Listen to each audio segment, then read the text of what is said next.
आप सभी लोगों का स्वागत करता हूं आराध्य क्लासेस के यूट्यूब चैनल के अंदर।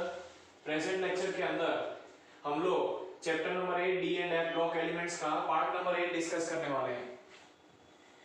इस लेक्चर के अंदर हम लोग कैरेक्टरिस्टिक्स ऑफ ट्रांजिशन एलिमेंट्स पढ़ते हैं, जिसके अंदर फर्स्ट कैरेक्टरिस्टिक्स जो है वो एटॉमिक एंड आयोनिक रेडियाई है। एटॉमिक एंड आयोनिक रेडियाई का ट्रेंड अलोंग द पीरियड और डाउन द ग्रुप पढ़ने वाले हैं।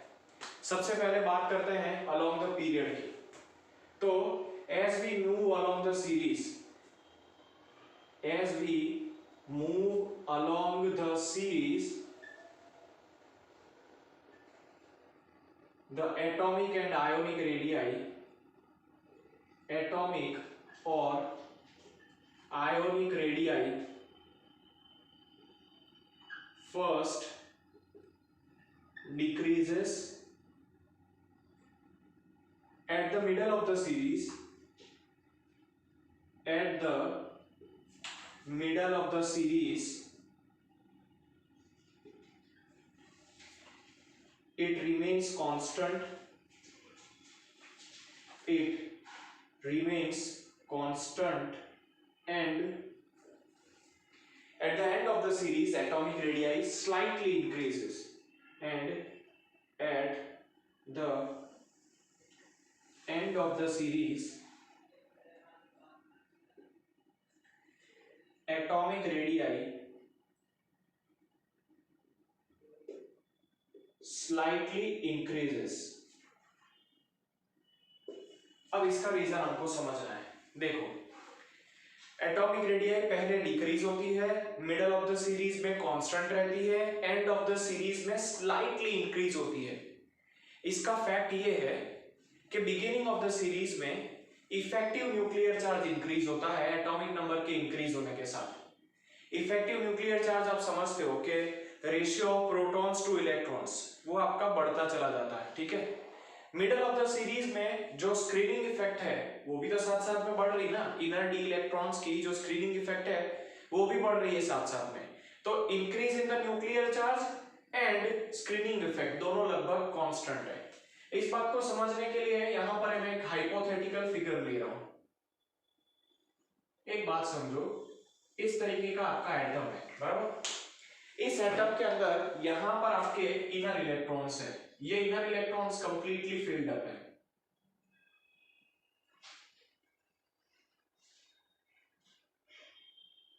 अब ये इनर इलेक्ट्रॉन्स के यहां पर आपके आउटर इलेक्ट्रॉन्स है। तो बच्चों समझो, अलोंग द पीरियड हम जाएंगे तो न्यूक्लियस के अंदर प्रोटॉन बढ़ेगा, नो डाउट इलेक्ट्रॉन भी बढ़ेगा, लेकिन increase in nuclear charge predominant रहेगा। न्यूक्लियस के अंदर जो प्रोटॉन बढ़ रहा है ना, उसकी असर सबसे ज्यादा देखने को मिलेगी।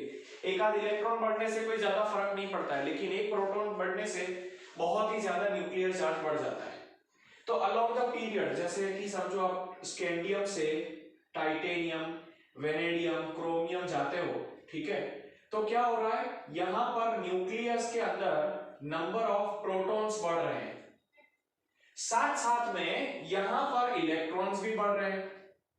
तो अब समझो बच्चों, ये जो इलेक्ट्रॉन्स बढ़ रहे हैं वो इनर इलेक्ट्रॉन्स से रिपल्शन फील करते हैं। शुरुआत के अंदर increase in the nuclear charge जो है उसका ही इफेक्ट ज्यादा देखने को मिलता है, रिपल्शन ना के बराबर है। मिडल ऑफ द सीरीज में ये इनर इलेक्ट्रॉन्स का रिपल्शन लगभग न्यूक्लियर चार्ज को कैंसल कर देता है, इसीलिए मिडल ऑफ द सीरीज में एटॉमिक रेडियाई कांस्टेंट है। एंड ऑफ द सीरीज में ये रिपल्शन इतना बढ़ जाता है कि वो न्यूक्लियर चार्ज को भी ओवरकम कर जाता है, इसीलिए जो एटॉमिक रेडियाई है वो स्लाइटली इंक्रीज होती है। क्लियर हो रहा है? चलो अब हम लिखेंगे, this is due to the fact, this is due to the fact that in the beginning of the beginning, this is due to the fact that in the beginning of the period,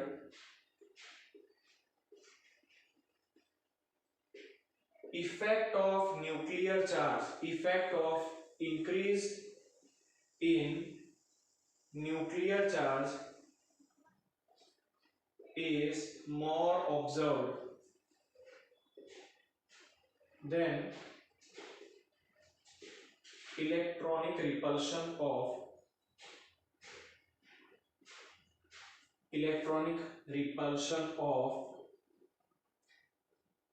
inner orbitals। अब बात समझो बच्चों, यहां पर जैसे जैसे proton बढ़ रहे हैं, एटॉमिक नंबर बढ़ने के साथ इलेक्ट्रॉन भी बढ़ रहे हैं, तो रिपल्शन बढ़ता जा रहा है।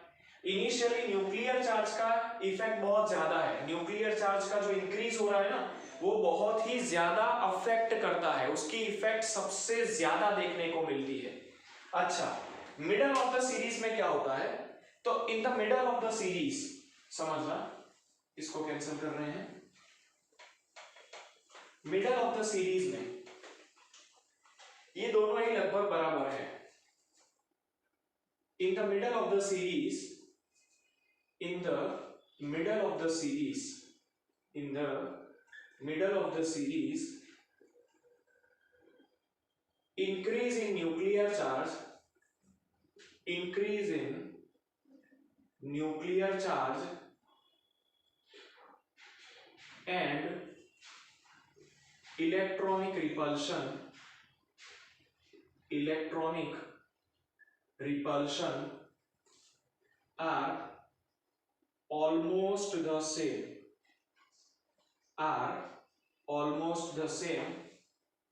and hence atomic radii remains almost constant,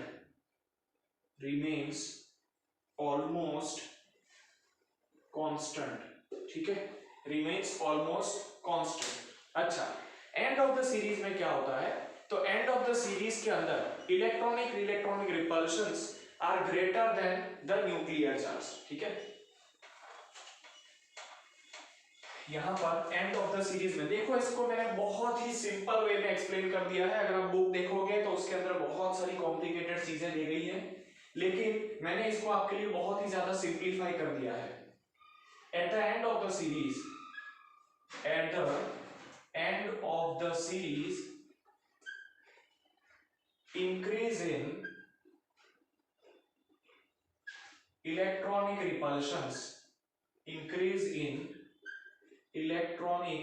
repulsions are more observed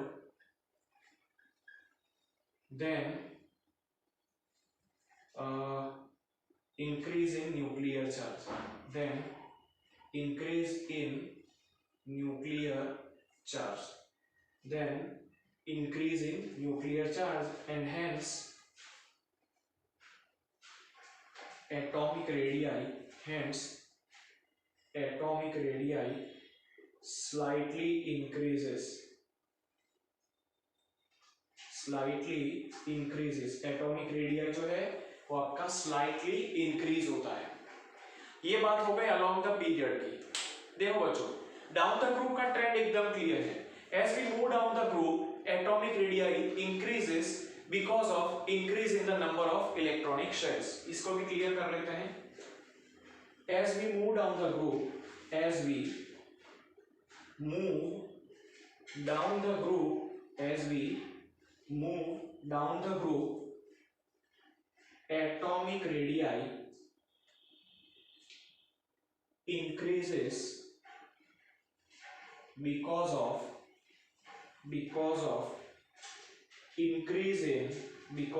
increase in number of shells बढ़ने की वजह से जो एटॉमिक रेडियाई है वो डाउन द ग्रुप बढ़ती है। अब इस बात को समझने के लिए सपोज कर लीजिए कि कोई भी मैं दो एलिमेंट्स ले रहा हूं।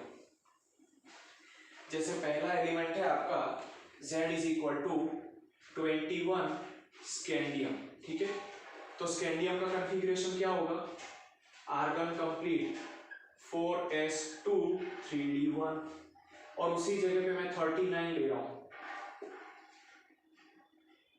यहां पर आपका होगा क्रिप्टन कंप्लीट 5s2 4d1। तो अगर मैं इसका कॉन्फ़िगरेशन स्कैंडियम का ड्रॉ करूं, सॉरी यहां पर आपका B ट्रिम आएगा, ठीक है। यहाँ पर अगर मैं स्कैंडियम का कॉन्फ़िगरेशन ड्रॉ करूं तो प्यारे बच्चों स्कैंडियम के केस में 4 शेल्स आएंगी, ठीक है। स्कैंडियम के केस में 4 शेल्स आएंगी। लास्ट वाली शेल जो है वो n = 4 वाली है, बराबर। तो यहाँ पर n = 1, यहाँ पर n = 2, यहाँ पर n = 3 और यहाँ पर आपकी n = 4। Last electron no doubt 3d में जाएगा, लेकिन 4 नंबर की शेल लास्ट में भरी 4 नंबर की शेल ज्यादा से ज्यादा हो सकती है। अब यहाँ पर बच्चों देखो ध्यान से, 5 नंबर की शेल जो है वो लास्ट वाली होगी, मतलब मैक्सिमम लास्ट वाला इलेक्ट्रॉन जो है इसमें 5 में जाएगा, ठीक है। तो इस तरीके से आप ध्यान से देखो तो यहाँ पर n = 5 भी देखने को मिलता है। n = 1, n = 2, n = 3, n = 4 और यहाँ पर n = 5। तो डाउन द ग्रुप आए तो नए शेल ऐड हुए, नए शेल ऐड होते हैं तो यहाँ पर आपका एटॉमिक रेडियाई बहुत ही क्लियर वे में इंक्रीज होता है, ठीक है। जैसा ट्रेंड एटॉमिक रेडियाई का है वैसा का वैसा ही ट्रेंड आयोनिक रेडियाई का भी है, ठीक है। वैसा का वैसा ट्रेंड जो है वो आयोनिक रेडियाई का भी है। तो हम लोग एक स्टेटमेंट लिख देंगे यहाँ पर कि ionic radii follows the same trend as atomic radii, ठीक है। हम लोग एक ही स्टेटमेंट लिख देंगे यहाँ पर सिंपल के आयोनिक रेडियाई बोलेंगे, रेडियाइज नहीं क्योंकि वही प्लूरल है। Ionic radii follows the same trend as atomic radii।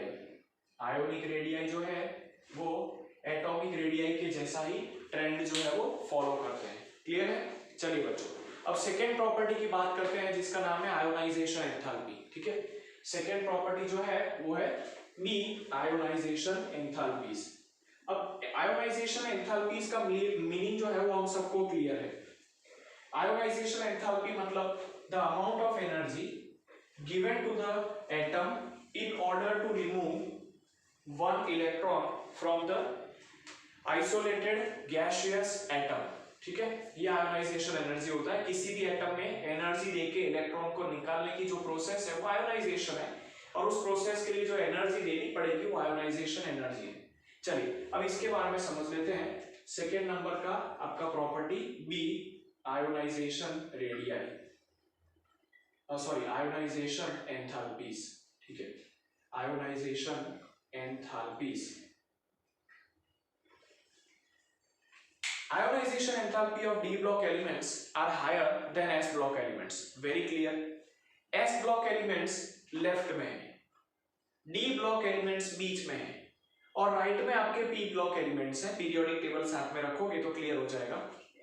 तो s ब्लॉक से अगर आप d ब्लॉक की तरफ आ रहे हो तो जो इफेक्टिव न्यूक्लियर चार्ज है वो बढ़ रहा है ना। न्यूक्लियस के अंदर प्रोटॉन्स बढ़ रहे हैं, बात समझो, बराबर।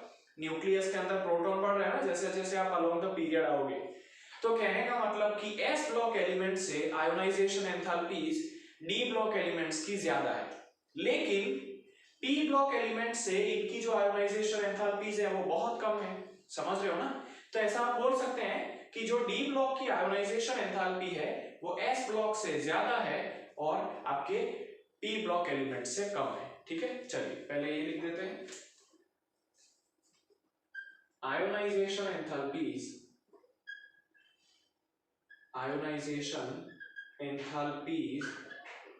of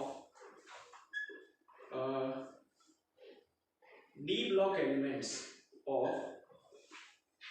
block elements are higher than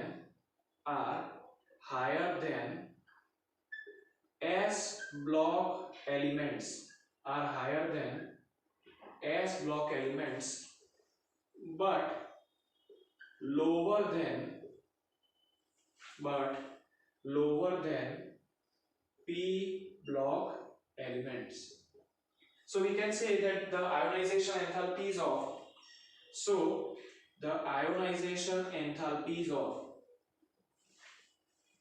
d block elements are in between s block and p block elements, s block and p block elements, s block और p ब्लॉक एलिमेंट्स के इन बिटवीन इनके ionisation energies होती है। अब series की बात करते हैं और ग्रुप की बात करते हैं। पर्टिकुलर सीरीज में जो आयोनाइजेशन एनर्जी है वो एटॉमिक नंबर बढ़ने से बढ़ती है। क्लियर है? क्योंकि एटॉमिक नंबर बढ़ने से न्यूक्लियस के अंदर नंबर ऑफ प्रोटॉन्स बढ़ते हैं और नंबर ऑफ प्रोटॉन बढ़ने की वजह से क्या होता है, आउटर मोस्ट इलेक्ट्रॉन्स के लिए न्यूक्लियस का अट्रैक्शन जो है वो बढ़ता है और साइज कम होता है। लेकिन ये इंक्रीज जो है वो ऑपोज होता है या पार्शियली कैंसल्ड होता है, क्योंकि साथ साथ में स्क्रीनिंग इफेक्ट भी बढ़ रहा है, इलेक्ट्रॉन इलेक्ट्रॉन रिपल्शंस भी बढ़ रहे हैं। ठीक है, तो यहां पर हम लोग लिखेंगे कि along the series the ionization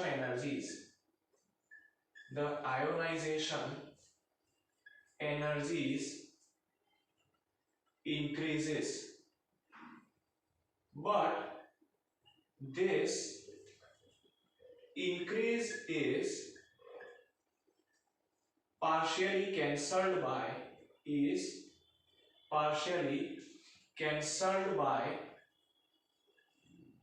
increase in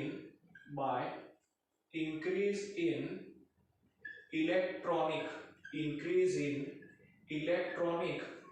repulsions।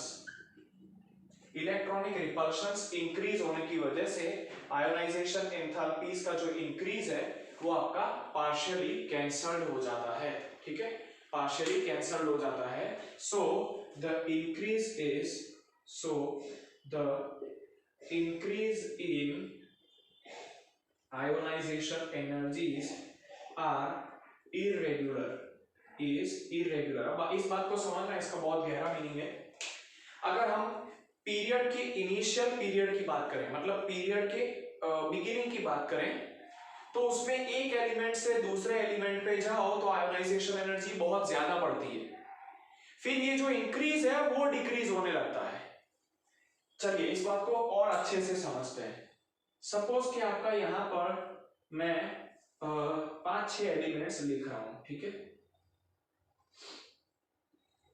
ये आपका स्कैंडियम हो गया, ये टाइटेनियम हो गया, vanadium, chromium, manganese, iron, cobalt, निकल।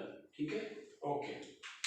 कहने का मतलब कि स्कैंडियम से टाइटेनियम जाओगे तो आयोनाइजेशन एनर्जीज बहुत ज्यादा बढ़ेगी, क्योंकि न्यूक्लियस के अंदर नंबर ऑफ प्रोटॉन बढ़ रहे हैं, आउटर मोस्ट इलेक्ट्रॉन के लिए अट्रैक्शन बढ़ रहा है, एटम छोटा हो रहा है, इलेक्ट्रॉन को रिमूव करने के लिए ज्यादा एनर्जी देनी पड़ेगी। लेकिन यहां पर जो इंक्रीज है उससे कम इंक्रीज इधर होगा, उससे कम इधर होगा, उससे कम इधर होगा, उससे कम इधर होगा, उससे कम इधर, उससे कम इधर। क्यों? बिकॉज जैसे जैसे आप आगे जाओगे, नो डाउट न्यूक्लियर चार्ज बढ़ रहा है, लेकिन साथ साथ में इसको कैंसल करने वाला फैक्टर इलेक्ट्रॉनिक रिपल्शंस भी बढ़ रहे हैं मेरे प्यारे बच्चों, ध्यान से समझना। तो स्कैंडियम से टाइटेनियम समझना, 100 का इंक्रीज हो फॉर एग्जांपल, तो यहां पर लगभग 80 का है, यहां पर लगभग 70 का है या 60 का है, 50 का है, 40 का है, 30 का है, 20 का है, और लास्ट में तो इफेक्ट ऑफ इंक्रीज जो है वो बहुत ही मार्जिनल हो जाता है। ऐसा क्यों? क्योंकि न्यूक्लियर चार्ज तो बढ़ रहा है, लेकिन इनर इलेक्ट्रॉन्स का outermost new added electrons के लिए जो रिपल्शन है वो भी बढ़ रहा है। तो एक साइड पे आपका आयोनाइजेशन एनर्जी इंक्रीज हो रहा है और दूसरी साइड पे डिक्रीज हो रहा है, इसलिए जो इंक्रीज है वो पार्शियली आपका कैंसल्ड हो जाता है। क्लियर हो रहा है? चलो अब यहां से 2-3 क्वेश्चंस आपके आते हैं। जैसे पहला है कि ionization energy, first ionization energy जो है जिंक, कैडमियम और मर्क्यूरी का, वो बहुत ही ज्यादा हाई है। ठीक है, यहां से आप 2-3 क्वेश्चंस को समझ लीजिए जो एग्जामिनेशन के अंदर पूछे जाते हैं कि first ionization energy zinc, cadmium और मर्क्यूरी का बहुत ही हाई है। ठीक है, जिंक, कैडमियम और मर्क्यूरी का फर्स्ट आयोनाइजेशन एनर्जी जो है बहुत ही ज्यादा हाई है। क्यों? क्योंकि अगर आप इनके स्ट्रक्चर को देखें तो यहां पर उनके स्ट्रक्चर के अंदर D और S दोनों ही ऑर्बिटल्स कंप्लीटली फिल्ड अप है। ठीक है, रीजन नंबर 1 समझते हैं कि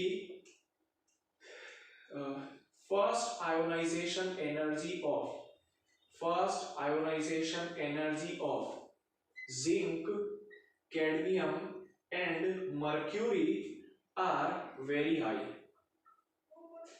रीजन बहुत ही सिंपल है, because they have fully filled orbitals, because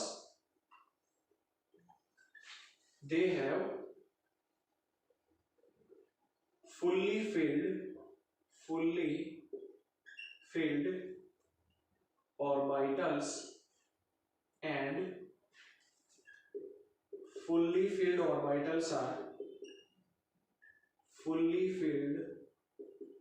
orbitals are very stable. जो fully filled orbitals हैं वो बहुत ही ज्यादा स्टेबल होती हैं, ठीक है, वो बहुत ही ज्यादा स्टेबल होती है। दूसरा रीजन आ रहा है कि first ionization enthalpy of 5D series elements are higher as compare to 3D and 4D series element. अब इसको समझते हैं बच्चों। Second, the first ionization energy of 5D series elements are higher than 3D and 4D series elements.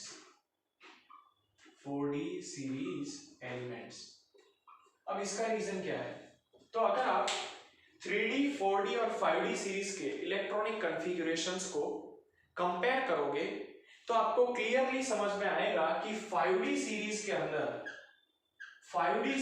अंदर 4f orbital पहले भरी जाती है। 4f ऑर्बिटल जो है वो पहले भरी जाती है, उसके बाद आपकी 5D और 6s ऑर्बिटल भरना चालू होता है। आपको पता है कि 4f ऑर्बिटल न्यूक्लियस से बहुत लेस पेनिट्रेटेड है। न्यूक्लियस से लेस पेनिट्रेटेड होने की वजह से ये न्यूक्लियस के इलेक्ट्रॉन्स को या आउटर मोस्ट इलेक्ट्रॉन्स को बहुत ज्यादा शील्ड नहीं कर पाती है। बात समझो, यहां पर इसको क्या करना था, यहां पर अगर मैं इनर इलेक्ट्रॉन्स को और आउटर इलेक्ट्रॉन्स को अगर आपको रिप्रेजेंट करूं तो यहां पर समझ लो कि आउटर इलेक्ट्रॉन्स 2 हैं, एक यहां पर एक है, एक यहां पर 2 है, बराबर, और ये जो है वो आपके आउटर इलेक्ट्रॉन्स है। These are your outer electrons, these two are outer electrons। तो ये इनर इलेक्ट्रॉन्स इस न्यूक्लियस को शील्ड करने वाले थे अगर s के या p के होते तो, लेकिन d के अगर इलेक्ट्रॉन्स हैं या f ऑर्बिटल के इलेक्ट्रॉन्स हैं तो क्योंकि d और f ऑर्बिटल्स न्यूक्लियस के अंदर ज्यादा पेनिट्रेटेड नहीं होती हैं, वो इन इलेक्ट्रॉन्स को अच्छे से शील्ड नहीं कर पाती है या इस न्यूक्लियस को अच्छे से शील्ड नहीं कर पाती है। न्यूक्लियस को अच्छे से शील्ड नहीं कर पाती है तो न्यूक्लियस अपना सीधा इफेक्ट आउटर मोस्ट इलेक्ट्रॉन्स के ऊपर दिखाता है। न्यूक्लियस अपना सीधा इफेक्ट आउटर मोस्ट इलेक्ट्रॉन्स के ऊपर दिखाता है और ये जो एटॉमिक रेडियाई है वो डिक्रीज होता है। अगर एटॉमिक रेडियाई डिक्रीज होता है या न्यूक्लियस का आउटर मोस्ट इलेक्ट्रॉन्स के लिए अट्रैक्शन बढ़ जाता है तो फर्स्ट आयोनाइजेशन एनर्जीज इंक्रीज होती है। क्लियर हुआ? समझो, हम 3D से 4D में आए, हम अगर 3D सीरीज में से 4D में आए, बराबर, और 4D सीरीज में से 5D में आए तो आयोनाइजेशन एनर्जीज कम होनी चाहिए क्योंकि साइज बढ़ रहा है, लेकिन यहां पर बढ़ रही है। Why?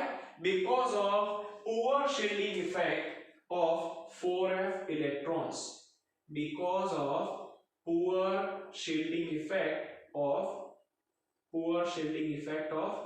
4f electrons, poor shielding effect of 4f electrons। तो इसका रीजन आप क्या लिखोगे पूरा पूरा? ये तो मैंने एक सेंटेंस में लिख दिया शॉर्ट कि in case of 3D and 4D series elements the inner orbitals are s and p orbitals which are very strong in terms of shielding effect, which have very good shielding effect. But if we discuss about 5D series elements, in 5D series element, before we start filling electrons in 6s and 5D, the electrons has to be filled up in 4f orbitals. These 4f orbitals have very poor shielding effect, and hence it cannot screen the nucleus properly, and hence the nucleus shows very much attraction for outermost electrons.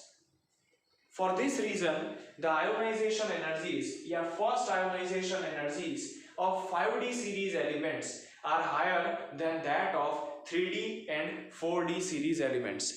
क्या बच्चों ये clear है एकदम चीज? चलिए अब इसके बाद वाली जो प्रॉपर्टी है उसका नाम है मेटालिक कैरेक्टर. ठीक है, मेटालिक कैरेक्टर को हम लोग नेक्स्ट पार्ट में डिस्कस कर रहे हैं. एज ऑफ नाउ इसको नोट कर लो.